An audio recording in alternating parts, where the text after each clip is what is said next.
তোমাদের ওখানে ওয়েদার কেমন আছে? আমার এখানে তো ওয়েদার খুবই মেঘলা। তো আমি ছাদে উঠে গিয়ে আমার গাছগুলোকে দেখতে গেলাম।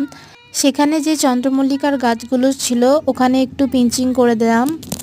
বৃষ্টির জলে চারিদিকটা সবুজ হয়ে আছে, আর এভাবে যদি পিঞ্চিং করে দেওয়া হয় তাহলে গাছগুলো বাড়বে আর ঝোপালো হবে। আর এই যে জবা ফুলের গাছটা তোমাদের দেখিয়েছিলাম, সেটার ফুলটা কেটে দিয়ে আমি আবার টবে ফেলে দিলাম। এটা সারের কাজ করবে।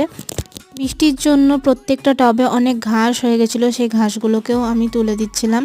এই ঘাসগুলো অল্প অল্প থাকতেই তুলে দিতে হয়, না তো অতিরিক্ত বেড়ে গেলে তখন আবার সমস্যা হয়ে ওঠে, আর গাছের সমস্ত শক্তি এই ঘাসগুলো তুলে নেয়।